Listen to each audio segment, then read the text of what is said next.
Today was my first day back at work after Miami played in the national championship. And of course, with full pride, I wore this sweet quarter zip I picked up over the weekend at Cane's Wear down there in Davie. Shout out to them folks, the way they handle their business this weekend. But I wore this quarter zip to work. Obviously, it says national championship. It's got the U logo on it. And a homie of mine at work walked up to me and said, "Man, that's bold wearing that to work right after y'all just lost a national championship." I thought to myself, I said, bold? Why would it be bold? I don't have no shame in playing for a national championship. Like, am I supposed to be ashamed that my team just made a natty run? We came up short. Losing always sucks, especially with an opportunity to go out and win number six, our sixth national championship, and losing it the way we did. But I ain't got no shame about playing in the natty. The Miami Hurricanes, a team that has been a laughing stock more times than not for the better part or more than the last 20 years, just played for a national championship. Ain't no shame in that, dog. And I'm not apologizing for it. And I ain't feeling bad for it at all. And no Canes fans should. Be sad and be upset that we didn't get the dub, but ain't no shame in playing for a natty, especially when most of the people selling out and talking trash and doing backflips was sitting at home. A vast majority of college football fan bases will never see their team compete for a national championship. We've seen our team win five. I've been alive to see one, but also we just made another run at it. And I'll get back to it in a second. This is not going to be the last time. So, no, I had no shame in what happened Monday night. Was I hot? 38. Was I livid? 100%. But ain't no shame in playing for a national championship. And then the other thing I thought about, it felt like that scene in Avengers Endgame where Thor showed up with the Stormbreaker and he hit Thanos with it. And Thanos told him he should have went for the head, snapped his fingers. He was a bit too late. The damage was already done. By the time he got there, it was already too late. And Thanos was going to do what he already was going to do. The damage is already done. In terms of what this season would be able to accelerate or propel for Miami, the damage is done whether we won or lost Monday night. Mario Cristobal is a dog recruiter. We already know that. He's done a phenomenal job in the portal. We already know that. The one thing he didn't have, the one major thing he could not check the box on so far was showing that he could win. Showing that he could win at a big level. And we lost the championship. But you showed you can win big games. You showed that you can make the playoff out of Miami. You showed that you can go compete for a championship. The damage is already done. But Mario now has wins to go sell. We already had the money. It's already Miami with the prestige and the location and being where people want to be off the rip. We're showing development. We're about to put several kids into the draft, first rounders at that. The only thing Mario still needed in his arsenal, that last Infinity Stone, was showing some big time wins. And guess what he just did? He just got some big time wins. Now you fell short of the biggest of them all, but we hoisted 2 trophies. You won 3 playoff games. The only thing left for Mario to do right now is to go win that big one. So the damage is done already. We could have lost to Ole Miss and the damage was done. Mario's got wins to go sell. He's been recruiting and bringing in portal talent off of a dream and a plan and what he think he was going to be able to do. But now he can actually show a proven, successful product. We were one of the last 2 teams standing. The damage is done already. You know the recruiting is going to continue at a high level, if not get better. Portaling has already been elite. It's going to continue to perform well. I'm about to come back to that here at the end because he's actually about to take his smallest class to date since he's taken over the Miami program. I'm going to come back to that. That's all just going to continue. That's all just going to excel and continue to do better. So now the kids that might have been on the fence because I want to see Miami win. How many times you seen or heard of a South Florida kid say, I want to see Miami win? Well, Miami's winning now. The damage is already done. The damage is done. Number 6 would have been fantastic. Would have been great. I was hot mad after that game. But the damage in terms of what this means for this program, that damage is done already. So all the people doing the twerking and the backflips and dancing in the streets like the Wicked Witch of the East just died. Go ahead and get comfortable because this ain't it. In fact, I think this run was early. We do a preview show for the Miami Hurricanes every summer, every off season. We preview a bunch of teams over on the Somebody Said Sports Show. Please go follow over there while you're here. Go ahead and hit the like. Go ahead and hit that subscribe. Really appreciate everybody that tunes in and shows love. Tell a friend to tell a friend. But going back to the statement I was about to make, this isn't a window program anymore. This isn't a window team. It actually felt like this Natty run was a little early. Coming into the season, over there on the show, when we did the Miami preview show, I predicted us to go 11-1 in the regular season because I knew from a talent standpoint, we were going to be better than virtually everybody in the ACC. And that really bore out to be true. We ended up losing 2 games, but we were the most talented team in the league. But I did not predict us to go on a long playoff run. I thought we would make it. And obviously, as the season played out, you saw that we had the talent to go and maybe compete for something. But nobody was picking this Miami roster to go make a national championship run, including me, one of the biggest Miami fans you're going to meet. So when I look back and I say, okay, what did I think this team was going to be able to do versus what they actually accomplished, which was go compete for a national championship, it actually feels a little early. Let's be honest about what this team was and what we thought. I thought Carson would be good. We're just talking about a quarterback who's fresh off of elbow surgery. Wide receivers, bunch of undrafted free agents. We thought CJ Daniels would be a nice addition, but we knew he wasn't going to be Jeremiah Smith. We knew he wasn't going to be Cam Coleman. So you got a bunch of undrafted free agents at wide receiver. The tight end position ended up mostly being a sack of nickels. Offensive line was elite, but that's going to continue to be elite under Mario. Running back room, we thought it'd be good, not great. Mark Fletcher clearly elevated his game as the season went along. We knew the ends were going to be dogs at the defensive end spot. D tackle was a little bit of a question mark. Let's be honest. We thought the D tackle spot was a question mark. Linebacker, we like Wesley Bassane, but he really hadn't been that dog. But Motoré is off of 2 ACL injuries. They was making fun of him online. Safety, Jacoby Thomas had never really been a starter. Keontae Scott was coming off his worst season ever. In the corners, we threw numbers at it, hoping that guys would step up and be good next to O.J. Frederick. So nobody looked at this team and said this team was going to make a natty run, just from a roster standpoint. And they over-succeeded on expectations. This is not going to be the best roster Mario Cristobal puts together during his time at Miami. This is not going to be the best team that Mario is able to assemble from a talent perspective. And in fact, next year's team, if things pan out the way they seem like they'll pan out, this team might actually be better than the 2025 team in certain aspects. I'll come back to that again when I talk about the portal. So this isn't it. Like, people are dancing and having a good time at the expense of Miami, like we're TCU from a few years ago. This ain't TCU. Now, are we going to go win another national championship next year? I'm not saying that. But if you think Miami's about to fall off, I see people online talking about Miami's going to lose 4 or 5 games next year. Bro, what are you talking about? Miami's going to be the most talented team in the ACC again. You're not that Mario Cristobal was a horrible game day coach and that he was going to lose us games.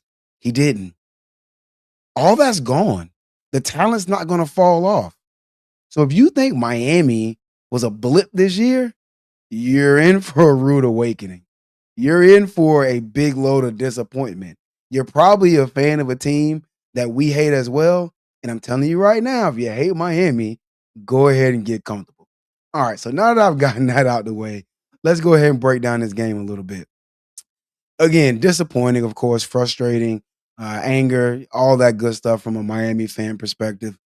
You know, when it really comes down to it, a lot of people want to talk about a number of things that didn't happen. Ultimately, to me, I think this game came down to about 3 or 4 plays. The biggest of those being the block punt, the missed field goal. That's a 10-point swing. We lost this game 27-21. Kudos and credit to Indiana, first of all, too. They played an incredible game. I thought they had a great game plan in place. It worked out very well for them in the first half. Obviously, we made some adjustments in the second half, but I knew this was going to be a hard fought, close game. My score prediction, if you remember my preview show, I said Miami 24-20. That block punt gave Indiana the 27 instead of the 20. The missed field goal gave Miami the 21 instead of the 24. So those two plays right there were the difference in my pregame score prediction. If those flip the other way, you're talking about a different end result. And again, we're hoisting our sixth national championship as Miami Hurricanes. But they didn't. All right, those two plays, obviously the fourth down call, that one was really gut wrenching, especially to hear Corey Heatherman say they knew Indiana was going to the quarterback draw, and the call just didn't get into the entire defense in time for them to be able to adjust and be in position for it. So you really hate to hear that one. And then the back shoulder throw, that one was a backbreaker too because that was an opportunity to get off the field late in the game against Corey Becker. But it was a great throw, great catch, and perfect offense beats perfect defense every time. You watch enough football, you kind of know that. The interception, obviously it ended the game, but I didn't feel like it decided the game. I don't know if that makes any sense. Obviously, like I said, it ended the game, but I don't think it decided it. I thought the block punt that went for a touchdown for Indiana and the missed field goal what really ultimately decided the game because you're talking about points on or off the board, both in Miami's favor, which really would have made a huge difference in that game. Let's break it down a little bit further. The offense started a little bit slow, and kudos to Indiana's defense. They did some really good things from a stunt perspective, which we knew that coming in. That's how their defense wins. They were a little undersized, obviously older bodies, but they do a really good job of using their leverage. They did a really good job of timing things up. They bracketed Malachi Tony. They took away all the short throws early in the game. Carson didn't have that deep ball, but he hadn't really had it all season. And Indiana was willing to live with crowding that 5 to 7 pass yard window, making him throw into some tight windows and doing a really good job of just rallying the tackles. You saw Malachi in certain situations where against Ole Miss or in other games, he broke a tackle and turned it into a bigger game. Well, early in that game, in the first half, really, they didn't really let that happen. They did a really good job of tackling him, holding on, and getting him to the ground. So there wasn't a lot of yak opportunity for the offense. But eventually, the offense did get some things going. Love that touchdown play call where, we go with the misdirection on the end around, handed off to Mark Fletcher. I thought that was a fantastic play call design. Personally, I'm not doing the Shannon Dawson thing. That's just me. I can't think of a single game Shannon Dawson has lost us this season, and I really not rather do the Shannon Dawson thing. I feel like he just becomes a target somehow for the fan base where, when things are going great, which they do more times than not with him, nobody says anything, but as soon as he loses the game, it's like, oh, there goes Shannon Dawson again. We need to fire the OC. And I'm like, all right, man, like, sure. I disagree. Is he the greatest of all time? No. Could we do worse? Yeah, we've seen that. So I think he's fine. I think he has some really bright moments. And ultimately, I'm fine with Shannon Dawson as the OC. Talking about the defense, I thought the defense did about as good as you could ask them to do. Indiana, and I said this on my preview as well, Indiana doesn't do a lot of confusing things on offense, right? People give Mendoza a lot of credit, and they should because I think he's a fine college football player.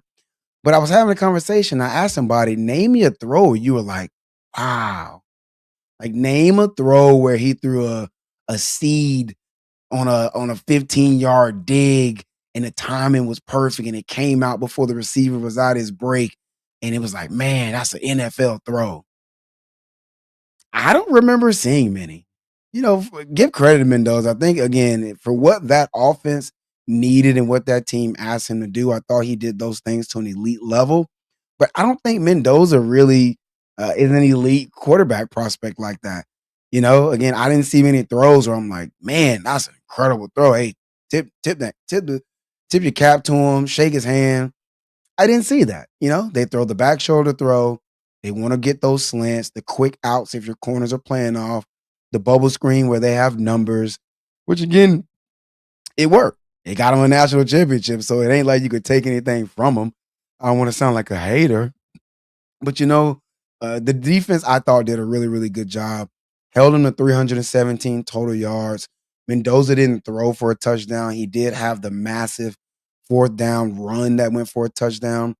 But the biggest thing, which I said in the preview show, was going to be the key stat. The biggest indicator of Miami being in this game was the yards per rush. Then the sweet spot was 3.5 yards per rush. We ended up holding them at 2.9 yards per rush. And so if I told you as a Miami fan before the game started that Mendoza wouldn't throw for a touchdown, he'd throw for less than 200 passing yards, and we'd hold them to 2.9 yards per rush, you'd probably think we won. And from a stat standpoint, Indiana only had a 14% win expectancy, which means we did almost everything we needed to do to be able to win that game. Ultimately, just didn't make those final plays.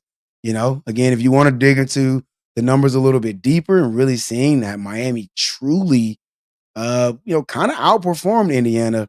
Shout out to Bill Connolly and what he does. He and I had an interesting conversation on Twitter today. But go find this tweet and go find this tweet and check it out. Again, the post game win expectancy for Indiana was only 14.1%. Right? You can go take a look at that one. There were some other folks who dropped some stats that really showed the expected points added. Again, Miami really won in a lot of ways, except on the scoreboard.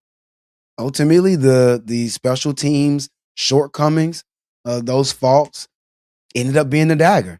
The block punt, where you literally just have Alex Ballman, not even giving any effort to block, the rusher coming off the edge.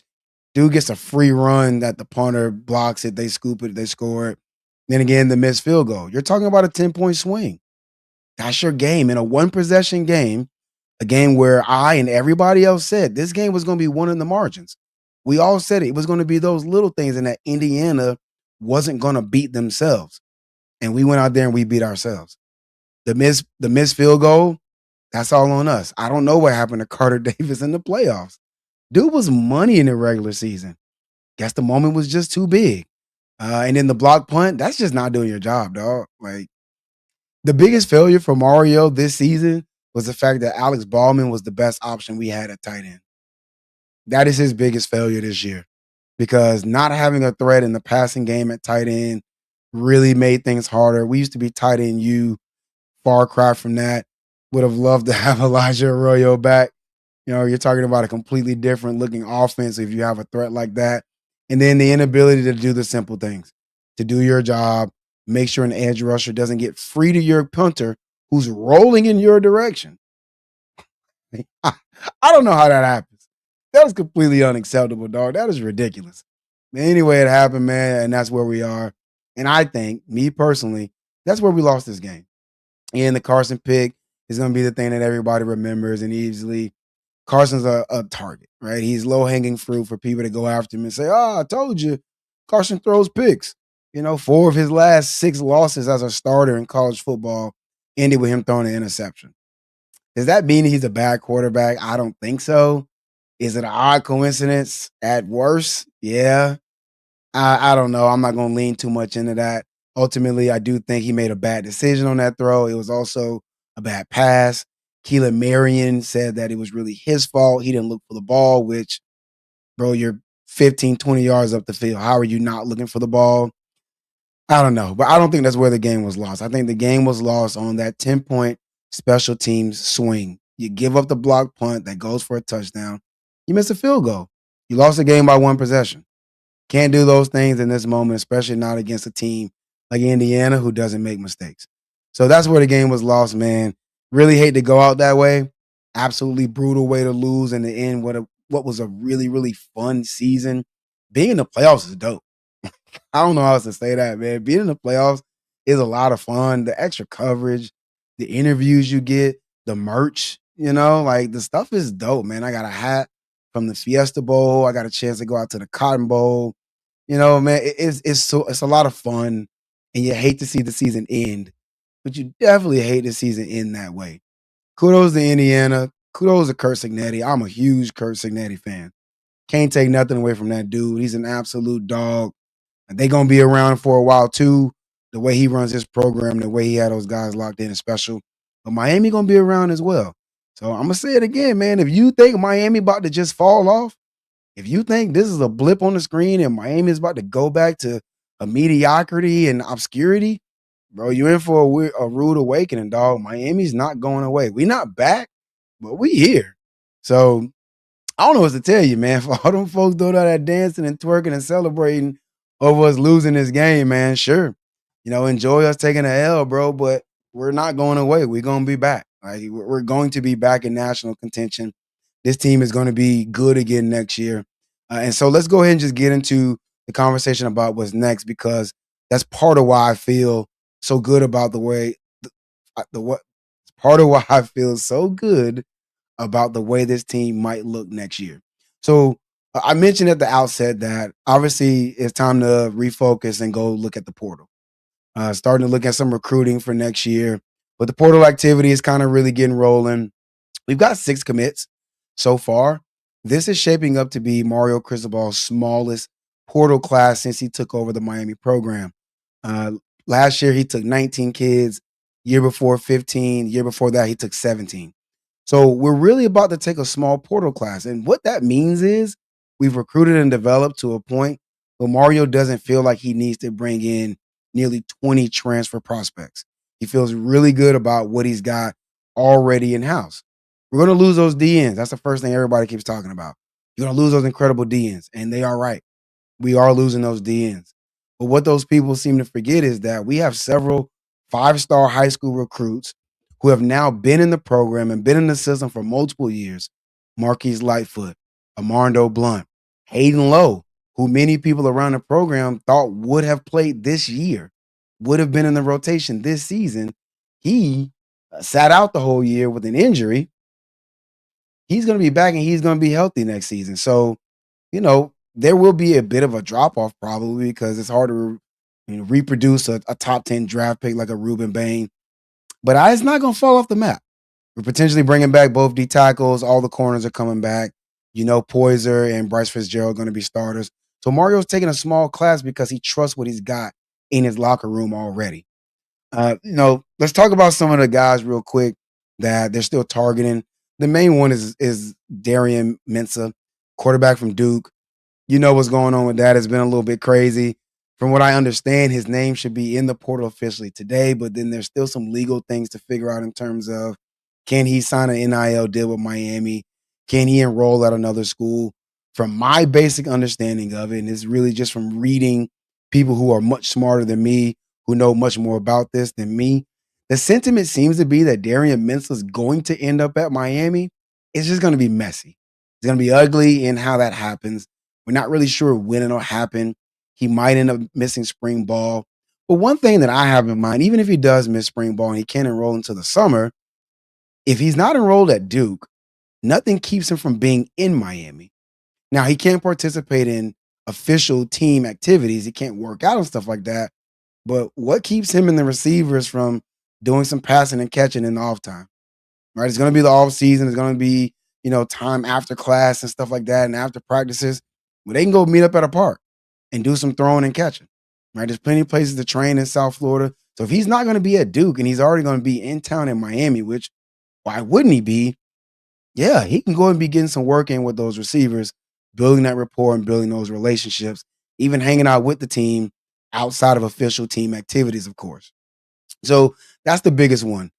Real quick, I know Mendoza's a better NFL prospect than Carson Beck, especially post-injury Carson Beck. Darian Mensah has an opportunity to be a first-round talent. He was second in the nation last year in passing yards, so he will elevate the quarterback position if we are able to bring him in next year.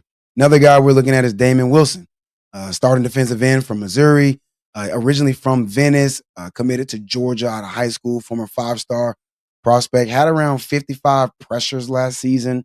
He was on campus today for a visit. Vibes seem up, like he's going to be an addition to the team potentially. So if that's the case as well, now you're talking about bringing in another elite prospect to replace what you're losing in Ruben Bain and Akeem Mesidor. Jordan Seaton, star left tackle coming from Colorado, took a visit, also visited LSU, and I believe a couple of other programs. Miami's in the mix for that one. We're losing Markel Bell officially of today. You're losing Francis Maui Noah. So both starting tackles are going to be gone. You suspect that Jackson Cantwell, your 5-star tackle out of high school, probably will start in one of your spots. If you can bring in a Jordan Seaton, who's had 2 years of experience playing at Colorado, super talented kid, can't teach his size and athleticism. You can seal that up and you can add him at one of your tackle spots. You feel really good. All your other offensive line spots are going to come from within the program. Matt McCoy is going to come back. Samson Okunlola is going to come back. And I suspect a Ryan Rodriguez will probably be the starting center, who's going to be a 6-year senior. So a lot of experience, guys who've been in the program and know what they're doing and know what the Mario standard is. We could also be taking maybe another D lineman, maybe another O lineman, just for depth reasons. But again, only 6 commits so far out of the portal. 2 of those are kickers. So Mario not taking a bunch of kids because he really don't need to take a bunch of kids. Positions not getting any additions. No running backs, no tight ends, no linebackers, and no corners. So that's 4 of your positions on the field where you probably won't take anybody. And if you don't hit on Seaton, you won't take any old linemen as well. That talks to the high school recruitment and the development that's been taking place in house to where we don't need to flip the whole roster. We don't need to go get 20 starters out of the portal because we like what we've been doing. Again, the recruiting has been elite. The development has been high. Those things are going to continue. And now with the wins to sell, you imagine those things will just continue to accelerate. All right, went through a good bit of stuff, man. I always appreciate everybody tuning in. If you watch this, please hit the like, please hit the subscribe. We've been getting a lot of love, a lot of folks subscribing to the show, engaging with the content. As always, man, if you got thoughts, comments, concerns, hopes, dreams, aspirations, hit them comments, man, and let me know. I'll be back probably next week to do a way too early 2026 preview of what I think the depth chart could look like and probably some way too early expectations for next season and reviewing what officially happens out of the portal. Most of this stuff should probably be sealed up by the end of the week. Again, thanks everybody for tuning in. As always, y'all know what it is, man. It's Go Canes. I'm going to check y'all out later.